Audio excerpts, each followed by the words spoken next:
After I posted the video of the name tag that I've created, the multicolor name tag, if you haven't seen that video, you're more than welcome to go watch it. But a friend of mine contacted me and asked me, well, how can I make it with a logo?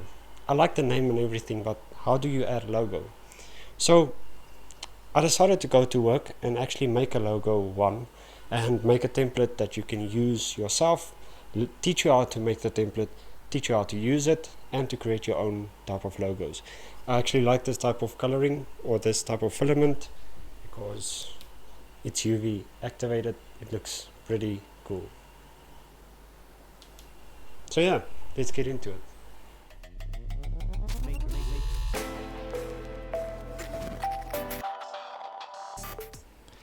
Okay, so let's get into it. This is going to be a quick design, so let's start. First thing that we're going to do is create a new component. And we're going to call this component round template, just like that. And we press OK. Then we create a new sketch. And we're going to choose our bottom plane. We're going to snap our view. And I'm going to press C for circle. And we're going to make a 40mm circle, just like that. Press L for line. From the center of our circle to the top of our circle, and then we're going to make another line of 1mm. Then we're going to press C, 2-point circle, click and drag it up by 5mm, offset or O, and we're going to do a 4mm offset, and we are done with our template. So you can change this from 40mm to 50mm if you wanted to, if you want a bigger image on top. We can take it back to 40mm, just like that, snap our view, and we can extrude. So we're going to press E for extrude, and we're just going to extrude this by 3mm. Then we're going to use our fillet function, and we're just going to fillet these ends out real quick. So we can snap our view to our top, and we're going to do about 4mm, 5mm is also fine. You can choose whichever value you like. I'm going to use 5mm, press OK. Click on a top surface, click on a bottom surface, chamfer 1mm, and we are done with our template like that. You can always edit this template by just going to your sketches, edit sketch, and you can make it 50mm, finish sketch, and it would update automatically. We can go back to our sketch, edit sketch, and we're going to make it 40mm and keep it like that. Finish, and we are done with our template. Next, you can go into your browser and search for a logo that you would like to use. So I'm just using these dragon logos as an example of what we're going to do. So let's get into it. So the best way for me personally is using a screenshot. So I take a screenshot and I use that screenshot into Inkscape. So what we're going to do is I'm going to take a screenshot. I'm going to click on the file. I'm going to make a new screenshot. And I'm just going to click and drag it over the part that we want. Just like that. It would automatically be copied to your clipboard. So the next step is easier. So let's move on to that. Here we have a blank file on Inkscape. So what we're going to do is go to File at the top left, and we're going to go to Document Properties, and I just want to change the properties to 40 by 40. It just gives us an idea of the space that we have on our template. And now we can just click, and we're going to press Ctrl and V, and that's going to paste our logo. So when it comes to changing your logo size, you need to press Ctrl, and then at any of the corners you can click and drag it out. If you don't press Ctrl, your proportions would be different. So Ctrl, left mouse button, and we just click and drag it just like that. We're going to drag it over our file to the size we need. It doesn't need to be exactly, because we're in any case going to scale it on our sketch. So just like that, we are done. What we're going to do next is click on our picture. At the right hand side, we click on our trace bitmap function, and we're just going to press apply. So these are all of the settings that I'm using. I think it is stock. I don't change anything on this, and I'm just going to press apply. Next we're going to save this document, so we're going to file, save as, and then you can save it in your files. As you can see, I've already saved it, so I'm just going to click on Dragon SVG. Just make sure you save it as an SVG file, and then you can save. And then we move on to Fusion again. I hope you're enjoying this video so far and finding it useful. If so, please leave a like, please subscribe, and all of the files would be linked in the description, so you can just go in the description and download it there. Also, please consider leaving a tip. It really helps out our channel. Otherwise, thank you and enjoy watching. So now we're going to create a new component. So firstly, we're going to go into new component, and we're going to say image.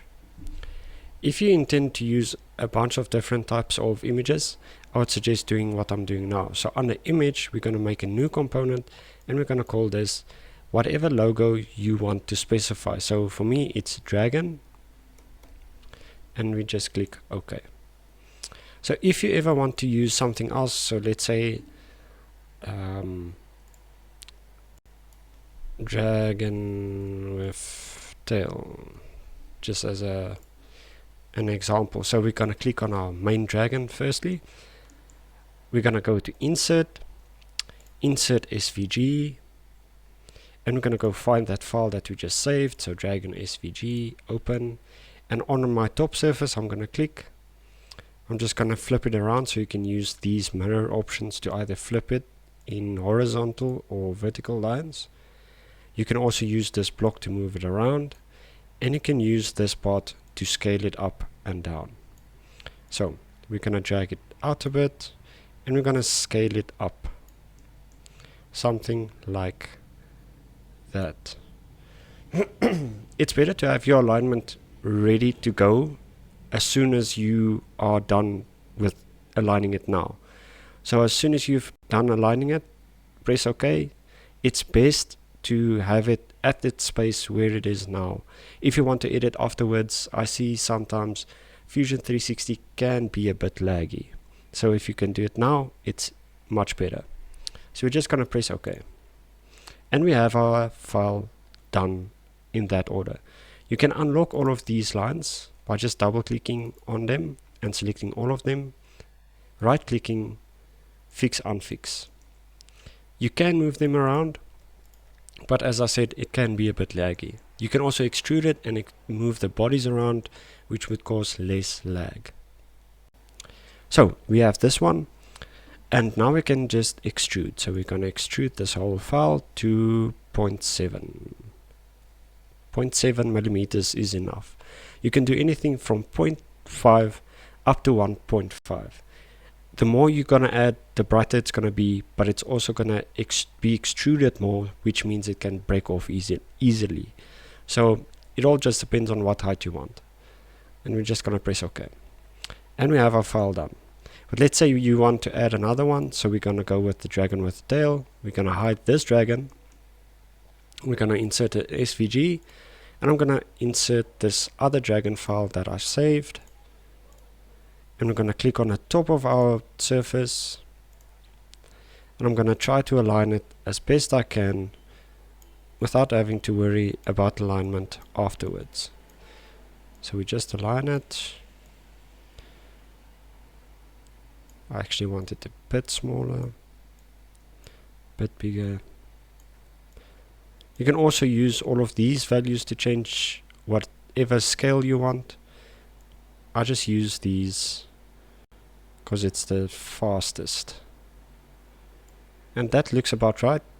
We can click OK, and we can extrude this one as well.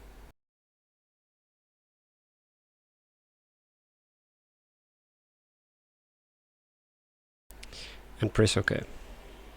So if you want to use this one with this dragon, you hide the dragon with the tail one, and you can just make sure that the one you want to print is the one that you select. So what we're going to do is click on image, or not image, round template, and we're gonna do a 3D print from that. So let's say we click on utilities and we're gonna 3D print, and we click on round template. So let's just press cancel, 3D print, round template, we press OK, and it's just gonna do this object and the other object. All of the objects that are seen are gonna be in our slicer. So as you can see, it's just our dragon without a tail. If we want the other dragon, what we're gonna do is hide that dragon, unhide that dragon, and we click on print, and we're just gonna click on the round template. If we click OK, and it would select that template. So you can have a bunch of different templates that you do the exact same system here, and you can just choose whichever one you want to use. Now we can slice it, we can preview it, and as you can see, it's that dragon. So I'm using a 0.6 nozzle, that's why the details won't look too great, but otherwise that's it. So in our slicer, like we did before with our name tags, all we're going to do is slice it again. Let me just remove my script and show you how to do it, just to make sure that you know. So what we're going to do is press slice, we're going to press preview, and we're just going to preview at when do our logos start to print. So as we can see, from line 16 it starts to print.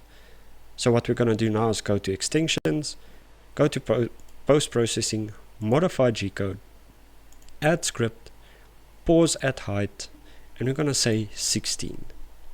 Another function that I want to add, just to make sure that everything works well, is just retraction. We're going to make it at 5 millimeters. It retracts your plastic and makes it easier to insert the new plastic. Standby temperature, I'm just going to do it at 215. Close, slice, and we are done. You can save it to your file or to your SD card and insert it to your printer and start printing. And we are at the end of another video. I hope you found it useful, and yet again, please leave a like, subscribe, leave a tip, whichever you prefer. I would really appreciate it. Otherwise, thank you for watching, and I'll probably link another video somewhere here. I still gotta learn how to use YouTube, so otherwise, I hope you're enjoying this video and have a maker's day.